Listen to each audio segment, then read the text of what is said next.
पहले हमने विशाल मलकान सर के साथ एक स्टॉक मार्केट 101 पॉडकास्ट बनाया था। आई थिंक तब ये 2022 की बात है और शायद उससे भी पहले। उन्होंने कहा था कि I think at the time only 5% of Indian population was involved in stock market. उन्होंने कहा कि अगर हमारी पॉपुलेशन में से 10% लोग भी स्टॉक मार्केट में पैसे डालें तो स्टॉक मार्केट में लिस्टेड सारी भारतीय कंपनीज को फायदे मिलेंगे।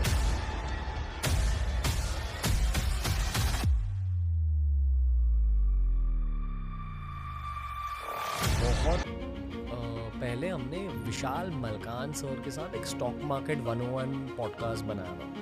आई थिंक तब ये 2022 की बात है और शायद उससे भी पहले। उन्होंने कहा था कि I think at the time only 5% of Indian population was involved in stock market. उन्होंने कहा कि अगर हमारी पॉपुलेशन में से 10% लोग भी स्टॉक मार्केट में पैसे डालें तो स्टॉक मार्केट में लिस्टेड सारी भारतीय कंपनीज को फायदे मिलेंगे ऑब्वियसली, क्योंकि पैसे एंटर हो रहे हैं। एंड देन अगर उन कंपनीज ने अच्छी परफॉर्मेंस दी खुद के गेम्स में तो फिर वो कंपनीज भी रिच होंगी, इन्वेस्टर्स भी रिच होंगे और देश की इकोनॉमी भी आगे बढ़ेगी। बिल्कुल यही होता है लॉजिक स्टॉक मार्केट। हाँ okay, may be over the last 2 years ये नंबर इंक्रीज हुआ। हाँ बिल्कुल। ओके, अथर्व ने कुछ स्टैट्स पुल आउट करे, एक बार सर ये देख लो and just let us know what you think of this. The top 10% of Indian population holds 77% of national wealth.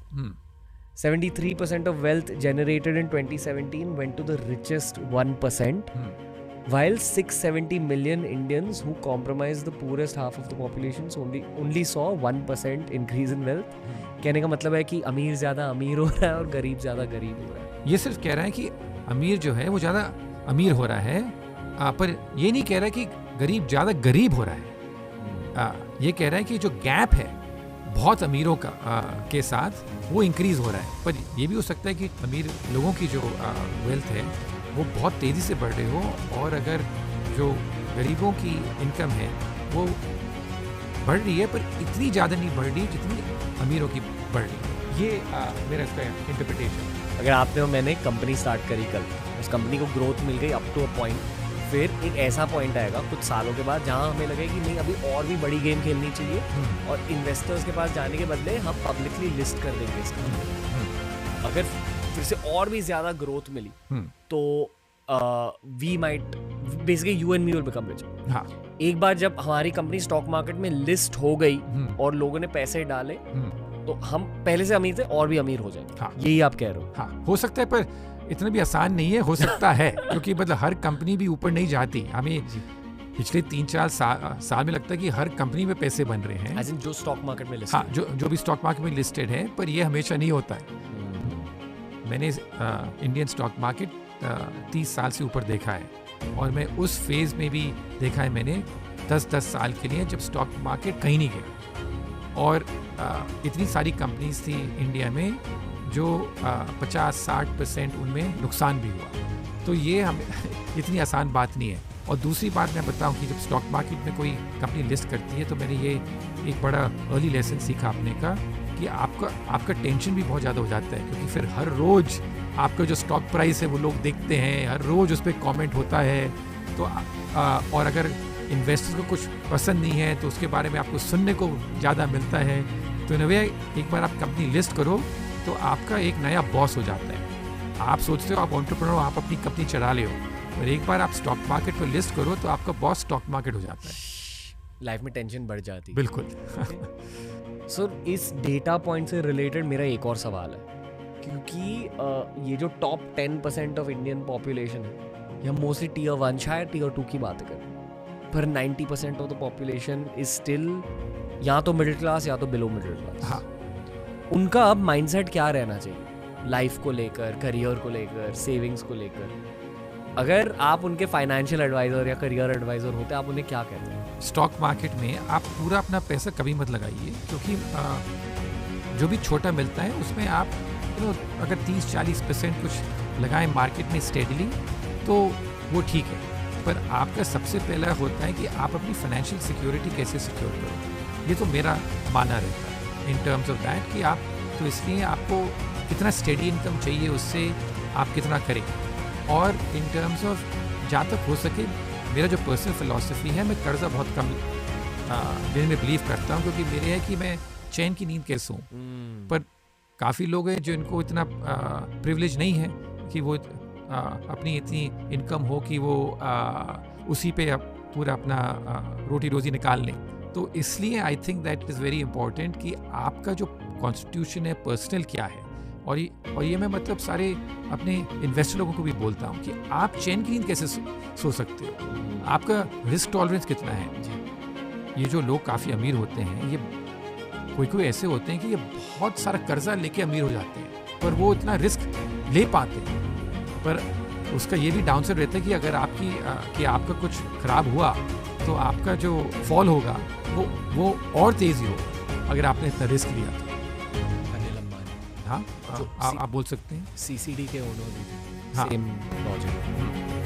तो बहुत लोग ऐसे इंडिया में जो हिस्टोरिकली ऐसे हुआ है, वेस्ट में भी अमेरिका में भी इतने सारे लोग हैं जिनको कर्जा नहीं लेके डूबा है। हमारे देश की मिडिल क्लास और लोअर मिडिल क्लास मैं कुछ करियर एडवाइस देना चाहूँगा in point form, and please answer according to yourself. पहले तो मैं ये कहना चाहूँगा कि बहुत ज़्यादा पढ़ाई करो कॉलेज के बाद, क्योंकि असली पढ़ाई आजकल कॉलेज के बाद हो रही है। यही पॉडकास्ट ज़्यादा देखो, सुनो, सीखो कि दुनिया में क्या क्या हो रहा है, और अपस्किल करो खुद को। जितने ज़्यादा स्किल्स होंगे, जितना ज़्यादा आप दुनिया के बारे में जानोगे, उतने ही अच्छे आपके करियर प्रॉस्पेक्ट्स बन जाते हैं।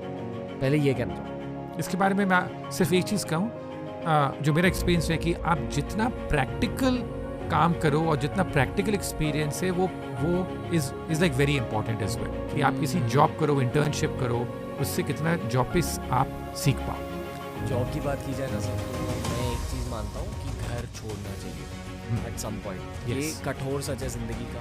हाल ही में मैं बनारस गया था, कुछ स्मार्ट लड़के मिले वहाँ। आई एम श्योर कि कुशाग्र भी ये एपिसोड देखकर कुशाग्र मिला। हाँ, उसने मुझे बहुत अच्छी एडवाइस दी यूट्यूब को लेकर, हाँ, जो मैंने अप्लाई भी की। मेरी फर्स्ट थॉट ये थी कि यार ये इतना स्मार्ट बनता है। फिर मैंने बोला कि भाई आप ना Tier 1 सिटी में शिफ्ट हो जाओ, आपका दिमाग बहुत बड़ा है, यहाँ अपॉर्चुनिटी कम है। उसकी बॉडी लैंग्वेज थोड़ी सी ऐसे क्लोज्ड हो गई, क्योंकि आई एम श्योर वो शायद फैमिली ओरिएंटेड है, उसे बनारस से प्यार है, उसे वहाँ रहना था। तो मैं मानता हूँ कि अगर आपको खुद के शहर में रहना है तो फिर वहाँ बिजनेस स्टार्ट कर लो। लाइफ को आगे बढ़ा सकते हो, फैमिली की क्वालिटी ऑफ लाइफ आगे बढ़ा सकते हो, और भारत में बहुत ज़्यादा अपॉर्चुनिटी। पर बिजनेस करने की काबिलियत हर किसी में नहीं होती, एंड दैट्स फाइन। क्योंकि बिजनेस के लिए अलग अलग, मतलब बहुत सारे अलग स्किल सेट्स लगते हैं। People management, leadership, actual technical skills, sales skills, बहुत बड़ा स्किल सेट होता है जो MBA कॉलेज नहीं सिखा सकता, कॉलेज नहीं सिखा सकता। ये किसी में होता है, किसी में नहीं होता है, ये मैं मानता हूँ, और बहुत घिसाई करनी पड़ती है। I also would go as far as saying 95% of the people I meet in life are not capable of becoming entrepreneurs, क्योंकि संघर्ष होता है बहुत बड़ा। बिल्कुल। तो वो जो 95% है, मैं मानता हूँ कि अगर उन्हें ग्रोथ चाहिए लाइफ में तो घर छोड़ना चाहिए या खुद का शहर छोड़ के बड़े शहर में जाना चाहिए। इवन एट द सेम मैं भी सोच रहा हूँ कि क्या शायद मैं मुंबई छोड़ूं, सैन फ्रांसिस्को जाऊँ थोड़ी देर, दुबई जाऊँ। एटलीस्ट ये थॉट्स तो होने चाहिए खुद के दिमाग में, क्योंकि जो आपको ज़बरदस्त ग्रोथ मिलेगी वो शायद आपके खुद के घर के बाहर ही मिलेगी। राइट। और ये मैं स्पेशली अगर भारत के कॉन्टेक्स्ट को देखना है। एब्सोल्युटली। जितनी जल्दी आप इंडिपेंडेंट हो, that is the best thing to happen. और फिर अगर पूरे देश ने एक साथ ये सब किया, हाँ, तो फिर एक्चुअली हमारी पर कैपिटा इनकम भी बढ़ेगी। बिल्कुल। थोड़ी एम्बिशियस स्टेटमेंट है, I am sure, right, but right. नहीं, मैं इस बात से पूरे सहमत हूँ आपसे। ओके, एक और पीस ऑफ करियर एडवाइस है, वही कि आई थिंक जो आपने कहा सेफ इन्वेस्टमेंट्स के बारे में। प्रैक्टिकली स्पीकिंग हर किसी को पता है कि आज कोई सेविंग्स अकाउंट में अपने पैसे नहीं रखेगा, एटलीस्ट FD म्यूचुअल फंड्स में इन्वेस्ट करेक्ट। बिल्कुल। एटलीस्ट वहाँ से शुरुआत करनी चाहिए, और जनरली पर्सनल फाइनेंस के बारे में और सीखना चाहिए। राइट। अगर स्टॉक मार्केट में शुरुआत कर रहे हो तो प्रिपेयर करके शुरुआत करो, पढ़ाई करके शुरुआत करो। वो आप अपने घर से कर सकते हो, बट वो एकदम अच्छे से आपको स्किल सीखिए। बिल्कुल। एंड स्पेशली अगर आप उसको ट्रेड करना चाहते हो, क्योंकि ट्रेडिंग बहुत ही हाई स्किल होता है। डेली ट्रेडिंग, हाँ, डेली ट्रेडिंग हो या कुछ भी ट्रेडिंग हो, क्योंकि आपको देखना पड़ता है कि बहुत सारे लोग वही कर रहे हैं कि आप उनसे मतलब बेटर कैसे कर पाएंगे। तो ये इतनी आसान बात नहीं है। पर in terms of stock market में जिन लोगों ने सबसे ज़्यादा पैसा बनाया मैंने देखा है वो ज़्यादातर लोग होते हैं जो अच्छी कंपनी खरीद के बहुत सालों सालों तक डेकेड्स को लेकर वो उन कंपनीज को होल्ड करते हैं। सबसे सक्सेसफुल इन्वेस्टर्स मैंने ये दुनिया में